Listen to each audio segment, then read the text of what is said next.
Nagsimula sa isa, naubos ang 5, hanggang umabot ng 15. Pagdating ng 20, hindi na makatayo. Busog na busog, lubog na sa pagkaupo. Yan na nga ba sinasabi, hindi naman babae. Balikan natin yung Romans 13. Yun ang kailangan i-translate kasi yung pinagalingan ni Paul, isang empire na may emperor. Eh siyempre sa sistema ng emperor, galing sa emperor yung kapangyarihan. Pero sa sistema natin ngayon, galing sa tao ang kapangyarihan. Yun ang demo sa demokrasya, di ba? Sa tao. So tayo ang kailangan irespeto sa Romans 13. So pag-submit to the authority, ang sabihin siya sa konstitusyon. Kasi yun ang manifestation ng will ng ano eh. Sinabi niya kasi, maraming mga nag-aaral ng Biblia, hindi alam yan eh. Okay, yun lang ang dahil sa exegesis. Kailangan, yun nga yung point eh.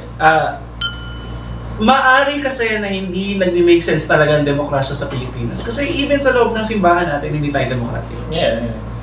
Authoritative ba? Well, kaya maaaring appealing ang authoritarian leadership sa simbahan kasi mismo si pastor authoritarian eh.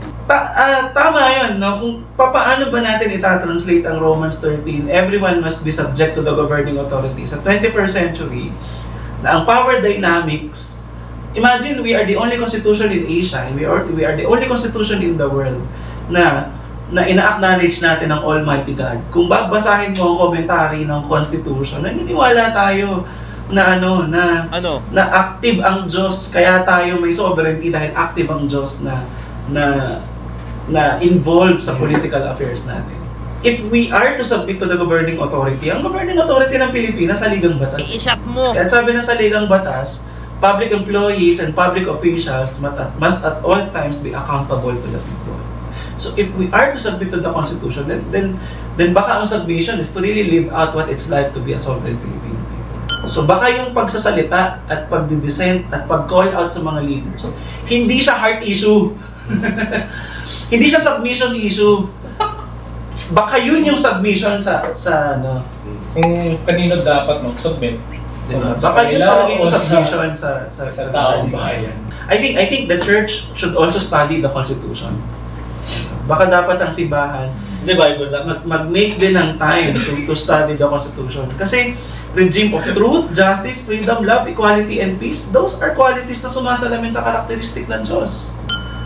Diba? Sa totoo lang, napaka-theological lang sa Ligang Batas natin. Ang justice kasi para sa Diyos lang bro eh. Hell lang nga eh, limited nga lang sa hell eh.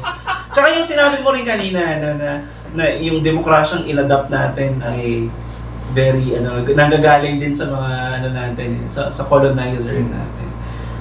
Kaya importanteng aralin din talaga yung mga bayani natin, how do they perceive. One thing na na-appreciate ko kay Bonifacio for example is that kung magiging malaya tayo, kailangan maginhawa tayo. Hindi mo pwedeng sabihin malaya tayo kung hindi tayo maginhawa. Sabi niya yun? Yung kaginhawaan ay correlated sa kalayaan. No? Very similar with Amartya Sen's development as freedom, di ba? Na kung gusto mo talaga maging malaya, tignan mo kung ano yung kalayaan ng isang tao, kung gaano sila kalaya sa loob ng isang lipunan, sa loob ng isang di ba? So kailangan kung magiging malaya tayo bilang isang hindi man nagkasundo si Rizal at saka si Bonifacio sa revolution, pero nag-a-agree sila na kung magiging malaya tayo, kailangan maginawa tayo. Number 1. At kailangan may pag-ibig tayo sa isa't isa. I love you. Kaya yan, heart ng teaching ng Katipunan niya, love God with all your heart and keep in mind that loving God is loving your neighbor. And loving your neighbor means loving your nation. That loving your nation would also mean you are willing to die for it. So part yun. So may resonance doon sa sa suffering ni Christ. No? So marami tayong matututunan sa kasaysayan natin na ang simbahan pwede ring matuto sa kasaysayan natin. Hindi, tututuin mo ba? Sila lang yung tao, bro eh. Yan ang nakakagawa.